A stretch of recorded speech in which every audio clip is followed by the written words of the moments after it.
the end of our days, bringing pain to the faithless, ignoring our friend in our ways. You're dying to hate this.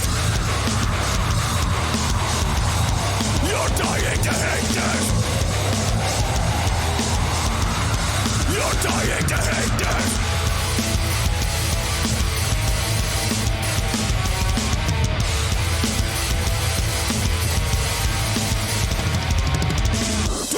The bullshit guide you, you know the truth from the first day.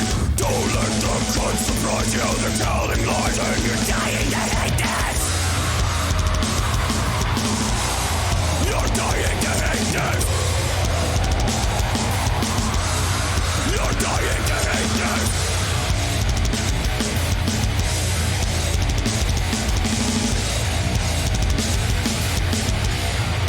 Dying to hate this.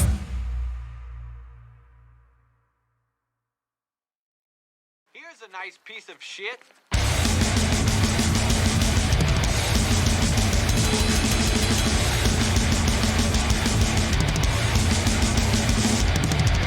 You don't control when you realize you ignorance makes you feel like blood on your hands. It's no surprise to what you told never take mine. Now close your eyes and reach your teeth and you'll regard in disbelief. What have you done? Get on your knees. Don't close your eyes, you have to say.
Now you come to realize your bullshit life is full of lies. You can no from life, so when death comes it feels a breeze.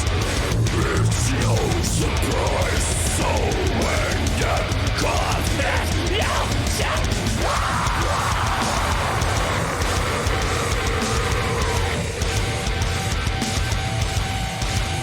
it's no surprise.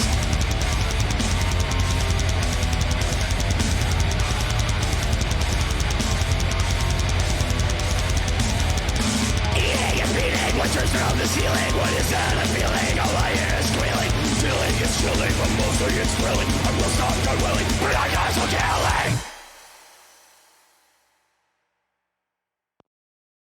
Lies, so many lies, look deep inside. What do you find when there's no place to hide? So full of fear, from what you hear. You should close your eyes until your mind clears. You start to hate when your mind creates a mental state where you can't concentrate. Empty your mouth, so pull them down. Trust me, trust me.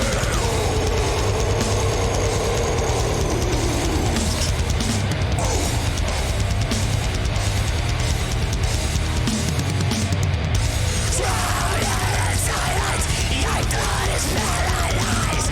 You're like an empty vessel of ignorance.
See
acid in my stomach rises. When I remember you, I see no image, only hatred. Along is satiated by the desecration of your image.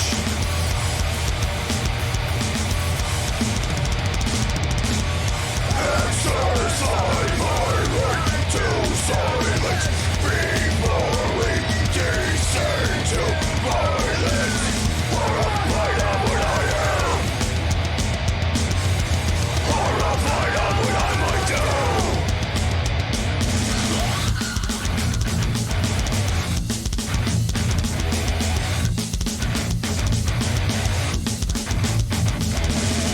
My conscience has no corner here. I'll despise you until you're no longer with me.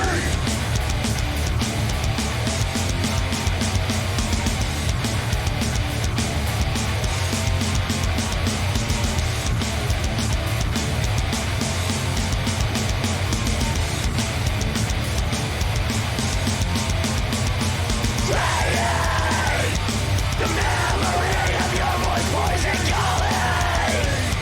When irritation makes me nervous, I cannot tolerate another moment of your presence. Let's throw the gloves away, go into it, and let's just fucking end this.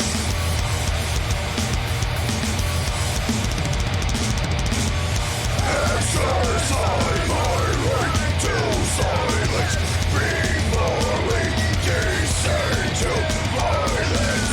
Horrified of what I am. Horrified of what I might do.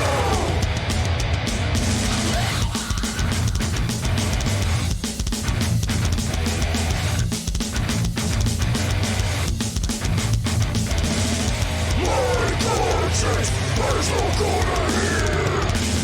I'll despise you until you're no longer with me.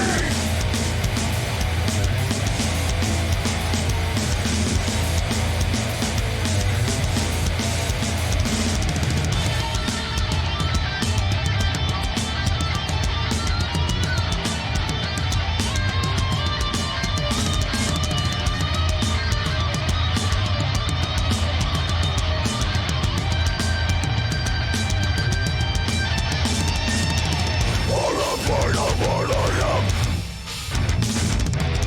Horrified of what I might do. What I might do. Horrified of what I am. Horrified of what I might do. Tell you.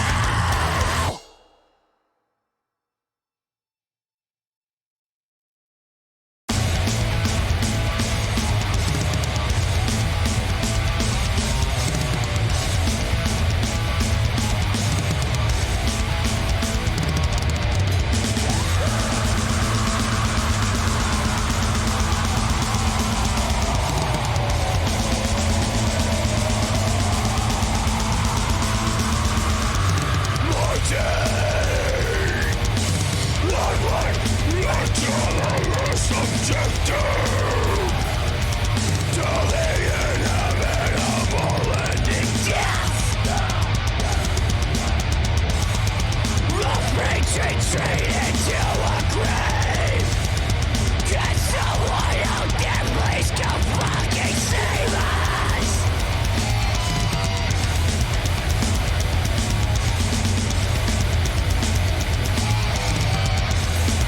Can someone out there save us?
button and I can't get this button.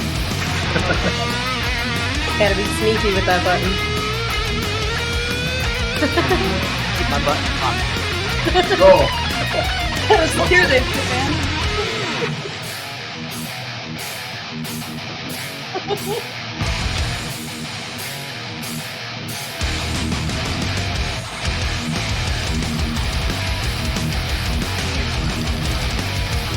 Yes. All right.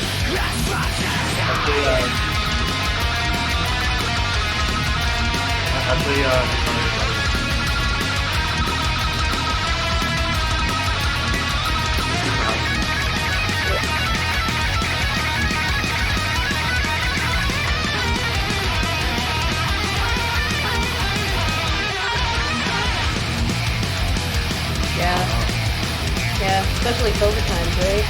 It makes it tough.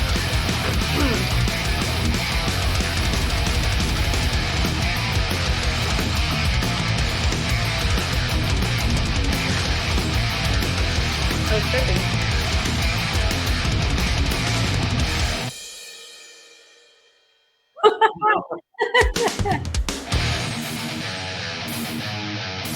Everything is such a joke, man. Like, nobody cares anymore. It's so, like...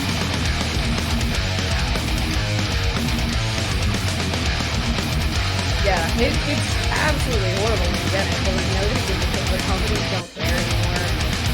Like...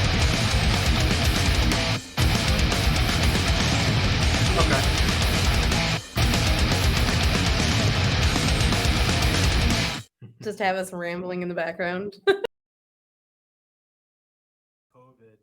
the week before our first tour. Oh yeah, that's right.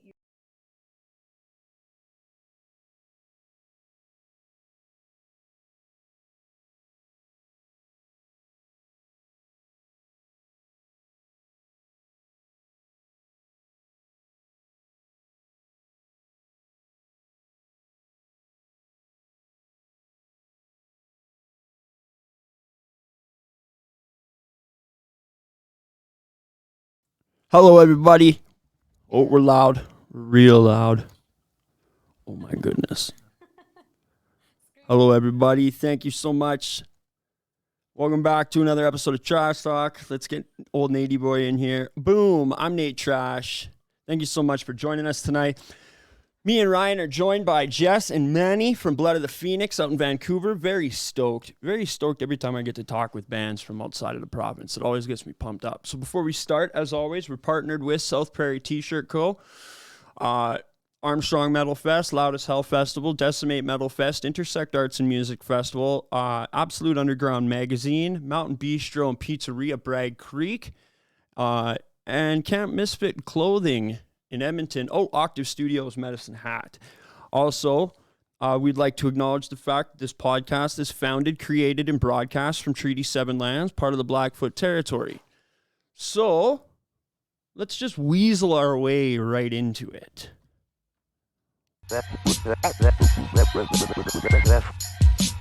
Boiled fish. Boiled carrots.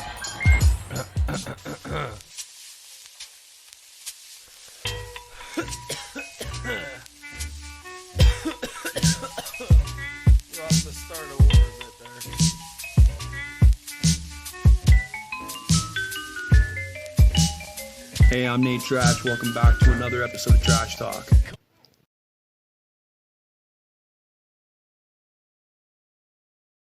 We're back. Another episode of Trash Talk. How are you guys doing today? Oh, thank you. Doing good? Doing good? Hell yeah, hell yeah. So, Jess, Manni, introduce yourselves. Yeah, hey, I am Jess. I'm the lead vocalist from Blood of the Phoenix, and this is Manni. My name is Manni. I play guitar in Blood of the Phoenix. Fuck yeah, you do, Yeah. Manni, and you slay, buddy. You guys kick ass. You guys Breathe kick the ass. shredder.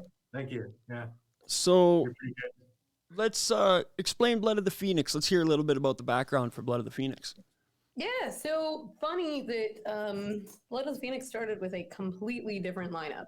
Like, I am the only OG member, like from the very, very first lineup that we had. We had a guy, Brad, who passed away last year. Fucking shit times. But we had Brad, who founded the thing with his friend Nolan on drums. And Nolan's a killer drummer. He's the guy on our EP. His friend Matt was also on guitar, I think doing lead and like rhythm, kind of trading. And then I think we started with Jade, I want to say. Jade Weeks from Fallen Stars. She did bass for us a long time ago. And then after Brad's passing, we've had to shift our situation around and find new members, and that's where Manny came in, and Jade shifted to guitar, and then recently parted with us and found ourselves a new drummer and new bassist and everything. So it's almost an entirely new lineup, but I like that, like, we kept all the old stuff though. We didn't like deprecate the No old scrapping. tracks. No, Yeah, we're just like, fuck that, we're gonna do everything. I get that. I see a lot of bands do that. A lot of bands, they'll have a bunch of members leave and they'll have a bunch of new members come in, and then they'll just keep the name and then change everything else about the band. And it's like, well, why would you pull a Suicide Silence like that? I think because I came in the band and my writing style was so different. I came from a heavy gangster rap background And very gent. very gent, Very gent. proggy. Lots of fast stuff, a lot of busy hands, and that's not really. That's kind of how things changed. Yeah, we've taken a little bit of that influence and like infused it into the newer stuff. The EP But keeping sounds, the old stuff too, like she hasn't changed her vocals at all. yeah, like there's still, cleans, big yellies, a little combination of both, but it's definitely taken a turn for the genty. Yeah. Well, growth and like totally changing your style are definitely two different things, right? Yeah. Growth, you always got to embrace the growth, or else you're gonna hit that fucking plateau of stagnance, and then nobody's got there to help you. You did it yourself. Dug yourself that own grave. What are the main influences behind the band? Oh man, I don't even know if we could summarize it, because I feel like we have this really easy time with writing where it's sort of like he'll bring in a riff, or like even our bassist brought in a bass riff, and we just like go from there, just based on all of our personal influences, I want to say. Mm-hmm. So it's like a good combination of everybody, and I feel like we're all pretty aligned with what we want to sound like. Vocally, who's like the top three for you? Oh fuck, that's hard to There you go. say. Good one, Manny. Good one. Yeah, I know, right? Who's interviewing who? Hey, I'm all for it. But if I had to name three, I'd say, okay, so I got to shout out to Something Poppy, because like that's where it came up. So like maybe Christina Aguilera. From, Cannibal like, Corpse early is day pop. jazz. Cannibal Corpse is pop music now, right? They've been Cannibal Corpse. Yeah. Keep They're going. poppy. Keep They're going. popular Ignore me. Keep going. in some spaces. No, but- ignore me. Keep going. But no, I'd say like vocally coming up, it was definitely like I was pretty into Christina Aguilera as a kid. And like that was the goal as a vocalist. I was like, I want to be able to do all the crazy things that she does. So definitely shout out to that lady, because she's got mad chops. But then getting into like the heavier spaces, Chris Cornell, huge influence for me coming up. That's sort of like where I started to turn into like the grittier vocals and figure out a little bit of that. And then recently, I want to say like almost anybody who's kind of innovating in the metal space. Like I'm a huge fan of Courtney LaPlante. I'm a huge fan of Tatiana. Like anybody who's kind of doing their own thing, like Vicky from The Agonist, where I'm just like, these are ladies who sound gritty as fuck, and I'm super into it. Yeah. Yeah.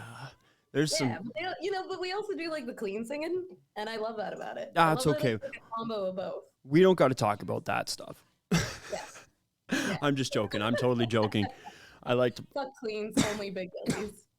I like to make people think that like clean vocals are something I get angry about, because like I have zero ability to adapt that skill. Not because like I don't think I'd be able to do it, but because I know how much time it takes, and like I've been doing guttural death metal vocals for 15 years now, like in a band for probably 14 of those years, you know? So like for me to change up my style, it's like, I don't really need to.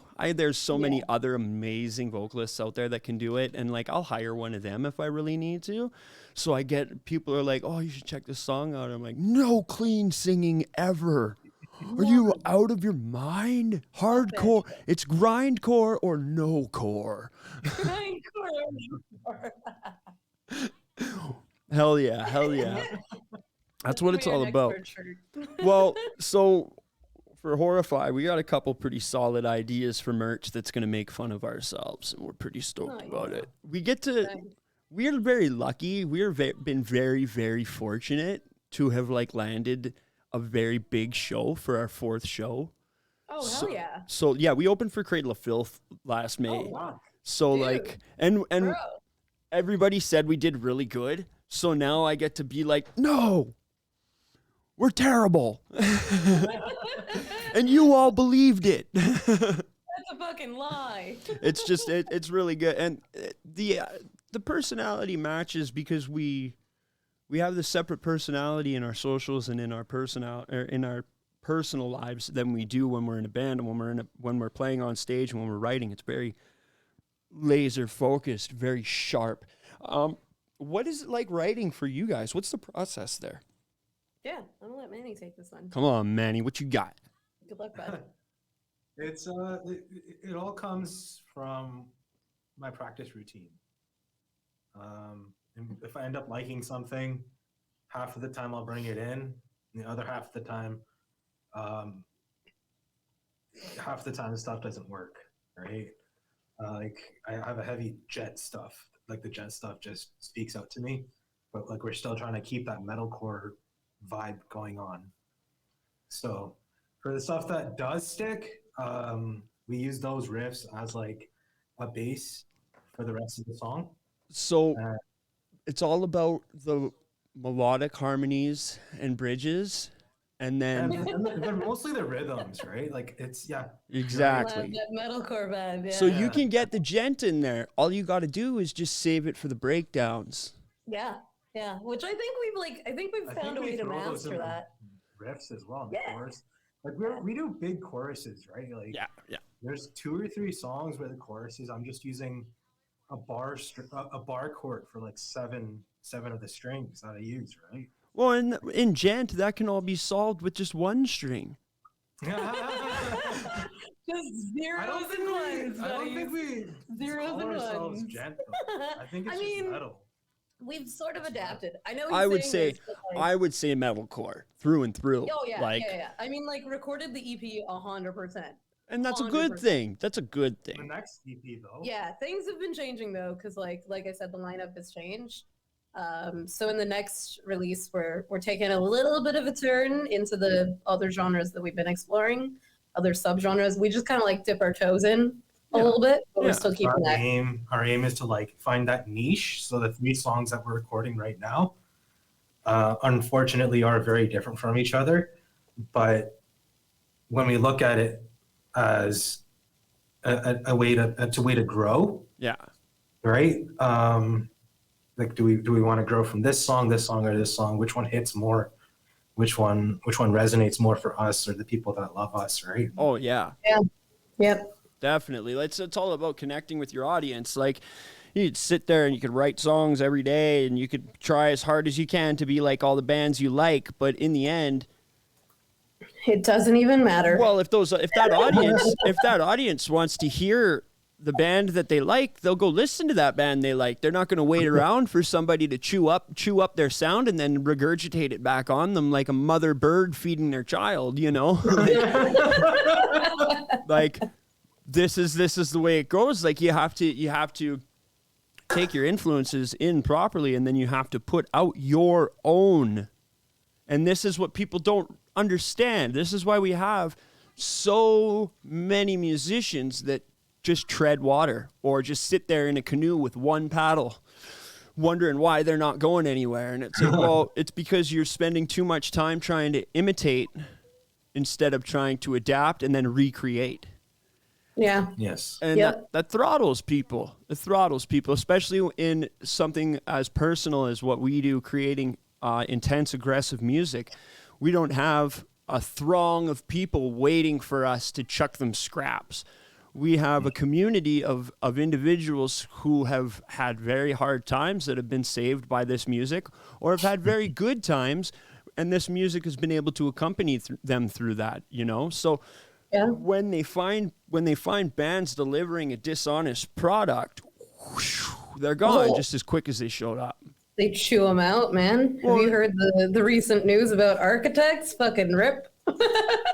But just their last release and how it was so much different. They're getting roasted, dude. Online, they're just getting roasted. That happens a lot. A lot. I go back to the Suicide Silence when they released that song Doris.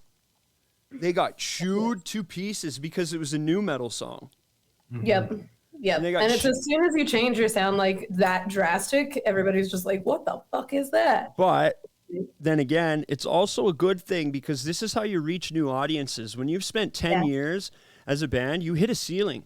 And Suicide Silence definitely hit that ceiling. So whether it was they had to do something new to shake up the landscape.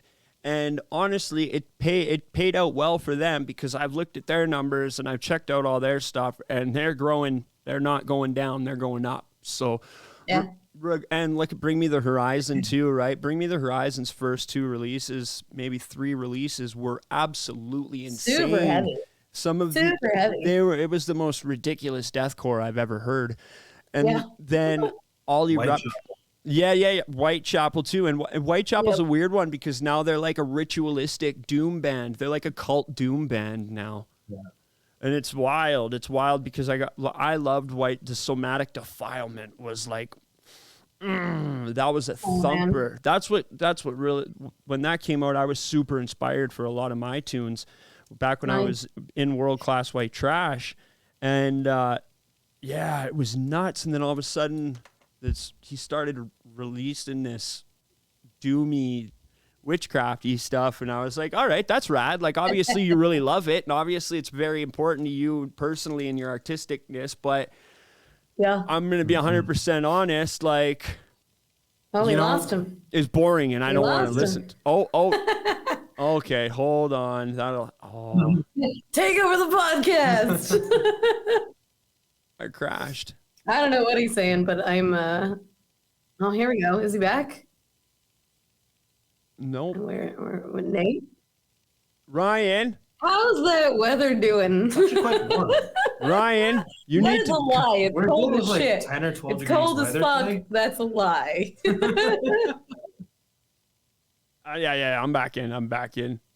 Oh, he's back. Hello. Okay, Ryan, you need to do better. We were on the subject of consistency. Yes. So my OBS just crashed, or my shit just crashed. I'm back. I heard you guys talking and everything. I'm sorry about that. Heard us talking trash. I'm sorry. No. Okay. All right. So what I like so much about consistency is, my biggest influence is Buckethead. Mm-hmm. And he's been doing for 30, 40 years now. He's been around since he was a kid, right? He started playing at I don't know, I'm forget about the number, but he's got hundreds of albums out there, and upon more of hundreds and hundreds of songs out there too, right? And collaborations with hundreds of artists. He has a lot of different types of styles within himself. He can play sweet, he can play heavy, he can play fast, right? There's all that stuff is there. And that's the kind of musician that I want to be, is ability to play sweet, ability to play heavy, ability to play all these different kinds of things that come from me. Do you know why Buckethead is so stable with that, though? Because it's always Buckethead playing it, right? It's the same thing with John 5.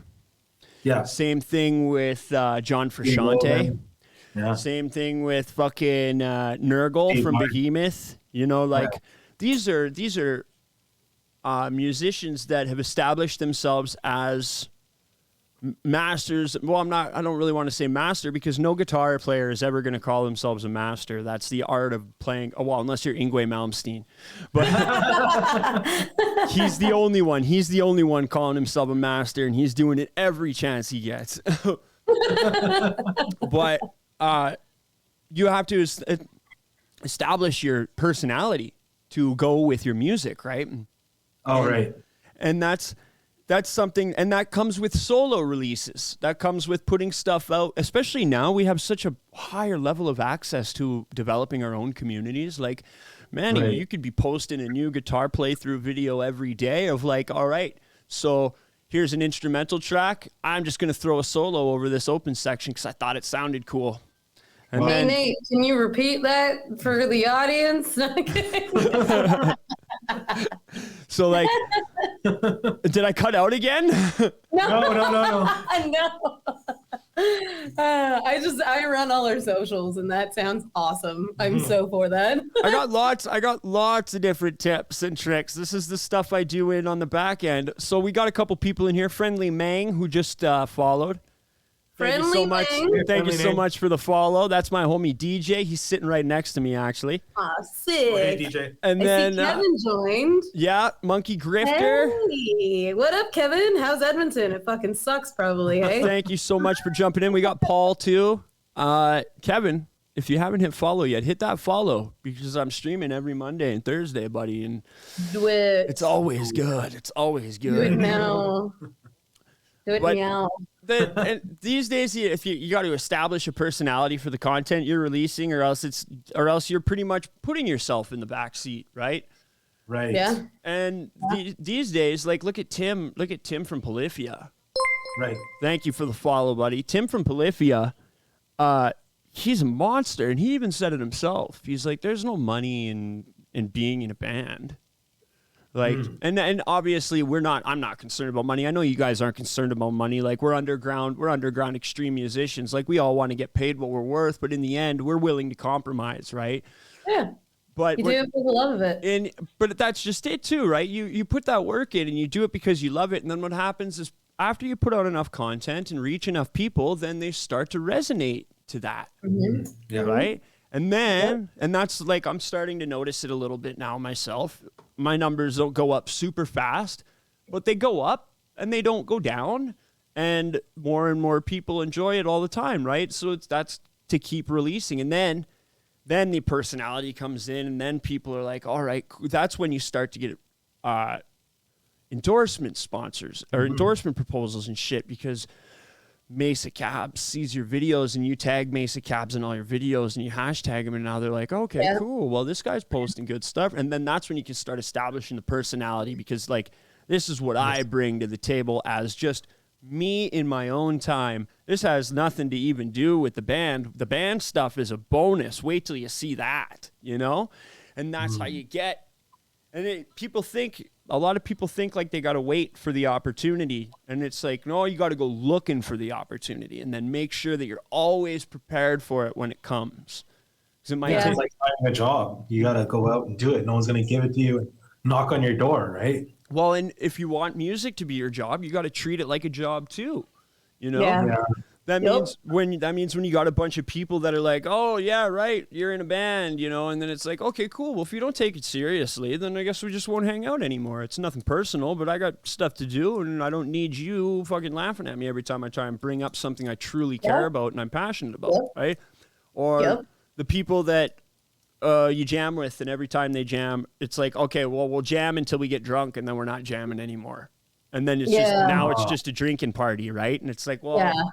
that's not getting nothing. That's not productive either. You got to treat it like a job. That means, like, for Yep. me, I wake up at 4:30 in the morning, check my emails, do my posts if I got any posts. Lately, I've just been like waking up in the morning and rubbing my face, trying to like stay alive, because I got hit hard with a bunch of life stuff in October. But back in Yep. action.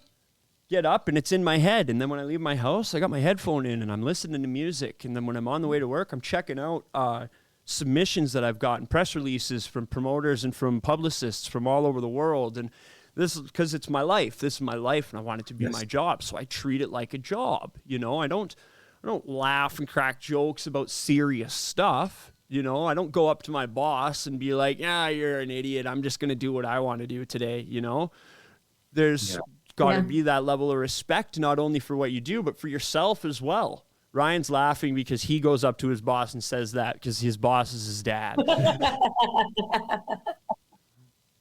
Why can't I hear Ryan? Did he get muted? I can hear Ryan. We can hear Ryan. Now I can hear Ryan. Jeez. Don't tell him all the stuff I've been saying. And here I am. For his own sake. I got mad at Ryan because I was like, "You're not even talking while there's dead air, Ryan." Meanwhile, he's blabbing away. You just got him muted. Oopies. Hey, we didn't start it muted this time. I was eyeballing it down this time. I was like, "There's no way we're starting muted." Not a chance. Third time's a charm. Right? Just gotta keep trying, you know. Okay. Back into it here. What is your favorite part of your local scene? Oh fuck, man. I think maybe the community. It's just like I want to say it's community because like I've been to like I'll go out and check out like a couple local shows every once in a while when my wallet isn't bleeding too badly. And when I do, my favorite part is just like looking around the crowd. Tim, our bassist, came with me, and Tim's sort of like more of a recluse person than say like me, for example. Lead singer, who would have thought? So it's real fun to bring out. Yeah. So I brought Tim out and he's like, hey, so like, is your friend here? And I'm like, yeah, my friend is here, but like, they're kind of wandering around. I'm kind of wandering around. And he's like, okay, so who do you know here? And I'm like, that person and that person and that person and that person and that person who's on stage and that other person. And what she's saying is everybody knows each other and treat each other like friends, right? It's a good vibe. It's a good vibe. You don't necessarily even have to know each other very well. It's just everyone is friendly here. Yeah, especially like if you're in a band and if you're in a project, like we kind of got that vibe here too. And you can like recognize musicians, like it's a really nice vibe. Good. Plus, I feel like there's just like a shit ton of talent here. I don't know about elsewhere because I mean I haven't been. No, there's no talent anywhere else. Trust me. No talent anywhere else. It's all in Vancouver. You gotta come over here, be homeless to have talent. Yeah. We're at $1,700 a month for your box out on the street. Yeah. The coolest part for me is considering everyone's so respectful and friendly here, that most people don't really get that violent. Like you can push people around and knock people down. If anybody does get hurt or falls down, everybody stops moshing and they help the guy up. Are you okay? Okay, I'll push you back again. Yeah, there you go. Yeah. The bass player got his nose busted, but he still got helped up. Yeah, we played a show, and then after we were done, my bassist decided to jump in the pit, and he got his nose busted. Like, across the bridge. It's like, Scott, you know. Oh, shit. You just got wrecked. Oh, yeah, it's like, Scotty boy, you know better than to get into a horrified pit, man. Come on. You want to talk about Ross? I don't know about what happened to Ross, but like, so we played last year. There's a guy, Colton. I don't know if you know Colton, but he's in. Like, yeah. Colton Hessian. He's in like all of the bands everywhere here. We played with Paramnesia for the kickoff party for Loud as Hell. We played the kickoff party for Loud as Hell, and yeah, that's right. I jumped on stage and made fun of him. It was great. I've known Kale for years. I've known Kale for probably 11 years now. We played when he was in a band called Arkelios. He played in a band with my first guitar player even before that. Is he a Alberta boy? Oh, yeah. He's Calgary. He's the Calgary local. Like, he's one of the homies. A lot of time in Alberta. I did not know he was a Alberta boy. Kale's well, I'm sure it's personal. Kale left for very good reasons, and I'm assuming that he's just like full on in Vancouver doing his thing, and I'm super, super stoked for him. But we played some really ripping shows together. Kale's an absolute peach. I made fun of their band on stage, and Jeremy was like, or Colton was looking at me. I was like, oh no, you guys are sweet angels. But so we were playing Colton's birthday last year, and friendly. I did not. I did not know this story because like up on stage, I don't know about y'all, but like I get into a vibe where I'm like, I can't even see Ryan, people. I get into a vibe, right? Right? I can't even see people. But my boyfriend tells me this story. He's like, so Colton, he does this birthday show every year and he gets like really drunk by the end of the night and it's great. It's fucking awesome. He plays in like so many bands too and he plays throughout the night. And it's like, okay, so at what point is Colton not going to be able to play his set?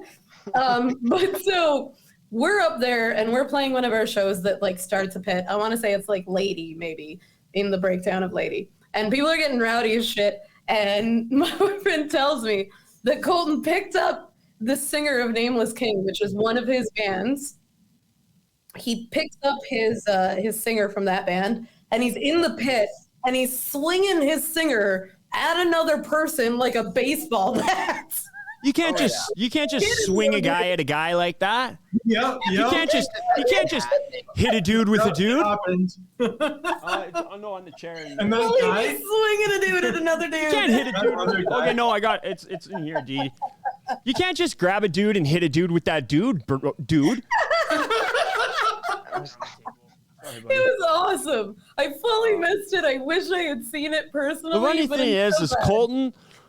Colton looks like he could lift up a dude and hit a dude with a dude. He's fucking massive, dude. Have you seen him in person? He's a giant. Yeah. Guy's like a wrestler, pro wrestler. Hell yeah. Like, I'm not a small guy myself. Like, I'm 185, 6 foot tall, and like, me and Colton had a good hug. It was a good hug. I have a lot of respect for Colton because I know that he deals with a lot of the same stuff that all of us deal with, a lot of that self-esteem stuff, a lot. yes. But that's part of the reason why our communities are so important, because we have to build each other up. You know, when you fall down in the pit, you get picked back up again. And I mean, you got to do the same thing in real life. You know, a lot of people, they wait for people to reach out. You know, they tell people to reach out. And then they think, well, if they're not reaching out, and then people are like, yeah, you know what? You're right. I'll reach out. And then they think, well, if they didn't reach out, they must not be having that bad of a problem. Well, just because people say they're going to reach out it doesn't change the fact that a lot of the time they don't feel like they're worth anything. Like, I went through that all October, you know, and I still picked at the show. I still did my thing because I knew it was going to pass, but also, I had the fucking community here to help me with that in a big way. You know, Ryan, that guy right there, Mr. Rye Guy, he props me up a lot more than he knows. Like, when I feel like I don't even care about the show anymore, I message Ryan and I'm like, all right, should we do this? And he's like, hell yeah. Or I message him and send him something and he's like, this is awesome. And like, I got a group chat, but that group chat has started to turn into just that, a group chat. You know, it's where everybody puts stuff in there to get a pat on the back for their stuff, which is cool. But originally it was supposed to be like, this is for the trash talk stuff. And like, I kind of got lost, but you know, I'm not going to just disband it or jump out. But me and Ryan got our own chat now. And if you don't, you got to make sure you have the people around you, and you got to make sure that you also are going to reach out to somebody and be like, hey man, I noticed something changed. You know, I scroll through Facebook a lot. I always see your posts, and now your posts have changed. I just want to check in and make sure stuff's okay. Yeah. It's so important because, like, things can change in a second. We've had, like I said, a serious lineup change, and it was due to something similar where it's just like rug pulled out from under you where you did not expect to get that call. But it just, you know. Yeah, I've never lost a band member. I don't even know. No, just don't do it, buddy. Yeah. Don't do it. It's not great. I've lost lots and lots of friends. Like the back of my vest, I got zebra print on the back of my vest. In the white stripes, I started writing the names of my friends who passed away, and I've almost ran out of space. I had to stop. Chai Pig was the last one I put on there. Nice. Yeah, we both have this shit. We both have I Am Broken too. Yeah. Hell for yeah. a boy, Brad. Fucking right. It was his first tattoo, and he was so stoked about it. And then as soon as he passed, I was like, it's immediately the first thing that I have to do. Yeah, that's very brutal. Sorry to hear about that. So we got a question from the chat here. My buddy Paul asks, what's the message that the Blood of the Phoenix is putting out to the community? Oh, man. I think just like keep going, being fucking cool and not being a dick to one another. And yeah, keep going. Because like a lot of our music is about life struggles and the shit that goes down that you can't really control, that it's like, well, fucking shit sucks right now, but you can't really give up. Like even after we lost Brad, we wrote a song about it. Like we just pushed through with the music, and we're like, that's what we want for anybody who's listening, and anybody who wants to take something away from it is like, just keep going, man. Shit sucks. Life sucks. And write about it and move on, I guess. and instrumentally, as a guitarist, I'm thinking of a meaning. Like, I finally get a chance to talk about this. The best kind of sounds I make on guitar, the riffs, solos, and all that stuff, the process is of a meditation I do for all the people that I've lost. And in a way, like, kind of segueing from that for a bit, but I kind of feel guilty of not reaching out to those people before they were gone, right? So that emotion is the main reason the music comes out the way it does. And that's why it's so sacred to me, because I always think about those people that I've written the music for. Not necessarily the lyrics, because I don't do that. I'm not that part of the department. But the emotion, like if it's heavy, I'm usually just thinking about,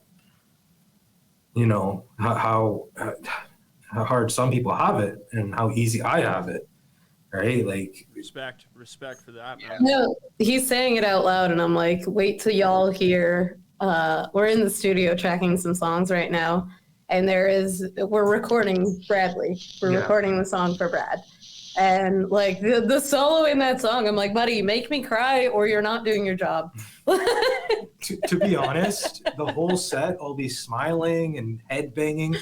I sometimes jump off the stage and run around with people while they're moshing and circle pitting. I'll get my guitar into their faces and everything like that. But when we start playing Bradley, I'm just solemn. Because he was the kind of guy that like he lied for me. Like one time, I think I've told this story before. Like when someone lies for you, they're good shit, right? They're your homie. Yeah. But I had just been in the band for maybe about 2 months at this time, right? And I'm a smoker. So I wanted to do the right thing and throw the butt into a dumpster so I wasn't going to litter. 10 minutes later, Brad runs into the jam space. He's like, yo, what the fuck? The dumpster's on fire. There's firefighters up there. So I lit a dumpster on fire. And, I'm like, dude, I have to tell someone. Ryan. And he's write just that down. No. Neither of us smoke, but we'll make it happen. So he did that for me. DJ So smokes. I kept it under wraps and shit. Perfect. We could have lost our fucking position in the Yeah. jam space. We could have Yeah. lost all our ties with the people that Probably would have had to pay a shit ton in legal would've had to- fees. yeah, By legal the way, fees. this is a fictional story. No, it's just real. Manny was like, Real. no, this is real. Oh my Don't take ass. this from me. Madman Manny over here. But no, Brad was like chill shit. Like Yeah. honestly, you're describing Ryan the way that I would describe Brad. Like we had this great, like back in the day, we had this great relationship where I got into those moods where I was just like, man, nobody fucking cares about us and nobody's gonna give a shit and it's all worthless and blah blah blah. Like I'd get real down, and he would just tell me eternally to trust the process. He was always like, trust the process. They That's will what we hear have to us. tell you. They when will you're come feeling- through. They will show up. You just keep booking. You just keep trying. You just keep grinding. It's worth it. And like, just to have somebody that supportive forever. Like I could contact him at 2 a.m. and he would hit me with that. Like It gets hard sometimes. It does. It really does. It really It's his legacy. yeah. I'm glad we get to carry it. Yeah.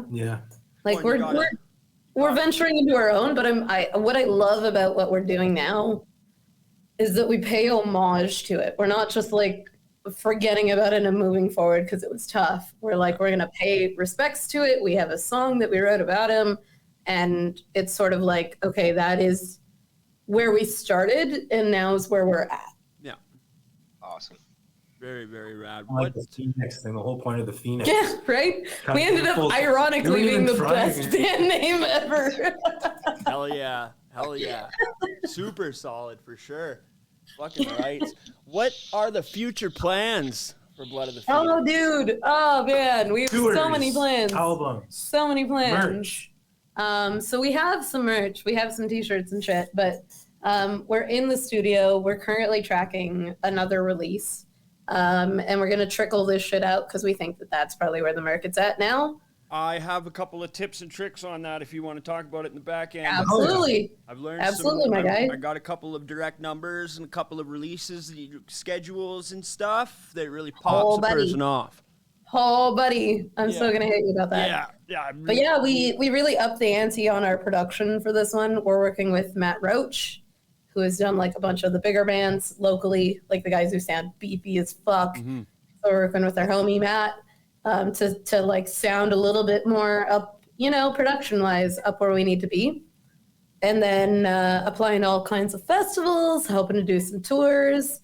We applied to literally all of the festivals in the summertime. So I'm hoping, fingers crossed, that we land everything and then we can just make a fucking tour out of it, That's the dream, right? That's the dream. Yeah. We've already got, Horrify's already got a festival booked for up north. Like, they booked us the week after their festival ended because they didn't get to book us for it last year. Nice. So that was pretty cool. We're hoping to get, we only applied to 2, other than the one that we've already got booked. So hopefully, and that's because our drummer has a new baby. Like, literally was born 2 days ago. Oh, congratulations. Yeah, little Toby. So Toby. we're taking the break for a bit, but Russ is also a machine who can pump out a song in like 15, 20 minutes. It's just what he does for fun games. What's up, Manny? What do you got? You got a guy like that in your band too?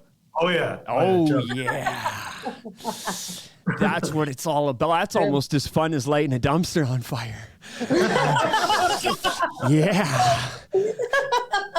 Productive. What was it like? 2 dumpsters? 2? 2 dumpsters. 2 or 3 both songs of in a them. day? Yeah, that's It was some shit like that. Well, and that like, guy is a beast. Let's I'm not be gonna honest. There's a level to this too. Like, fast isn't always good. Yeah. And good isn't always fast, right? Yep. So you got to find that happy medium. Luckily, with Horrify, we just have to sound like the garbage we are. Yes. Mission accomplished. Ryan, yes, correct. Yes, Peak Correct. garbage. Correct. Who is it? Jim Root or something from Slipknot? He's like, our riffs have to sound like shit, and if they don't sound like shit, Well, and so there's a difference there, though, because like Jim Root sold over 1 million records. yeah. So he's lying. So maybe you can make your Yeah. stuff sound like shit then. So he's Instead of lying. that. He's lying. But, You can't sound you just need to sound more garbage, I guess. I don't- and embrace the whole lifestyle with All it. of it. Pull Oh, your yeah. Trash. pull your teeth out and get a face tattoo is what I'm trying to say. I'm not so sure my day job would approve, but It works. It works. You need to just be a roofer or a cider like me and Ryan. You get paid sometimes. Sometimes. Sometimes. You show up to his house with a big enough wrench, you'll get paid. yeah, I don't think I have the muscles or the grit for that. Like, Spanner. Don't do anything. Call that a spanner because it could span the whole side of his head. All right, slow down, Nady boy. Slow down. So we got to wrap this up because I have to get on the road to Sylvan Lake so I can go see my family. But before we go, I want to hear your guys' shout outs. And if there's anything we missed talking about, now we can talk about it. Sweet. Yeah. I guess shout out to the next coming events that we got, because definitely if you're in the crowd, if you're in the audience and you happen to be in the Vancouver area, we got a couple shows coming. We're at Bullies for a couple. We're on November 19th, December 10th at Bullies. And on the 23rd. And then we're doing a fundraiser on the 23rd. in Vancouver, so a little bit less like out of the city. This means nothing to Nate, but it's outside of the city. Abbotsford is outside of Vancouver. Abbotsford is outside of Vancouver. We're not in Abbotsford. Okay, well then, yeah. We're in New Westminster for the next couple, and then we're in Vancouver for the So the New last West is one. like a 30-minute drive. from Okay, Vancouver. yeah. I've heard Travis New was West. like a couple hours and a half. Yeah, I'm like mentioning all these cities. I'm like, this means fucking nothing to Nate. No, I but, still want to hear it though. I still got to hear it. Yeah. Like, I got to but grow yeah, the you brain. know, come on out. I mean, unless you're in Nate's city, come on out, man. Because like any support helps us. We're a small time band, as is pretty much anybody who is here, who is present in the chat. We're all small time locals, and attendance means the world. Hell yeah, it does. It really does. I'm hopefully going to be firing up a monthly trash talk in person show where I'm going to book bands and do a showcase once a month. Oh man, that would be wicked. And like hopefully that's going to extend the beacon, you know what I mean? So that way more people are going to want to get involved, and bands will be like, all right, cool. Nate's going to be booking. I'll call him. We'll get on one of those showcases. Because I want to get a couple of the like, I can't remember what the brand name is, but there's a set of live stream cameras that you can get. And I want to start live streaming every Trash Talk show on my Twitch channel. So that way, every time we're at Burns, every time we're at Dickens, we're doing a Trash Talk show. We got multiple angles. We're doing interviews in between bands. We're doing a roundtable podcast at the end of the show with like a promoter, a musician, me, Ryan, you know, chatting it up till the bar closes and talking about poops and peas and, you know, real music stuff, right? Real music stuff, yeah, exactly. Pee pee poo poo time. We'll call it pee pee poo poo time. Also, I got a shout out to Bear Clan Patrol. Bear Clan Patrol fundraiser is happening this. Oh, hi, Serenity. I'm just wrapping up. I do. No, I don't have a new remote control car. I will talk to you in a second because Dad has to finish up his interview, sweetheart. Called out, Thank you, yo. baby. You got called out. Oh, it's Christmas is coming. You said you did though. It's because I did get a cool remote control car, but she knows about that one. I didn't get any other new ones, so I don't know what car she's looking at. So I'm kind of wondering. What? Sorry, I'm on the one in the driveway. So Bear Clan Patrol at Burns Saturday, gonna be deadly. Donations. Ryan is gonna be there representing Trash Talk. It's gonna be Rye Guy's big night out. He's gonna be taking lots of pictures with the homies, and it's gonna be a grand old time. So if you're in Calgary, I think you need to go to Burns. Honestly, anytime, any day of the week, you gotta go to Burns. So thank you guys so much for joining us. Thank you in the chat. Sorry, Paul, I couldn't get to your question, buddy. I got to wrap this up. Ryan, thank you for joining us. Manny, you've been great. Yes. I appreciate you coming on. Jess, you as well. I'm going to be hitting you up about a couple of different things, a couple of back-end things for your band and about Trash Talk stuff, like what we were talking about before. So, from Trash Talk with Nate Trash, from Ryan behind the camera, DJ chilling over on the side, silent unseen partner as per the usual. From Jess and Manny, this has been another episode of Trash Talk. Have a good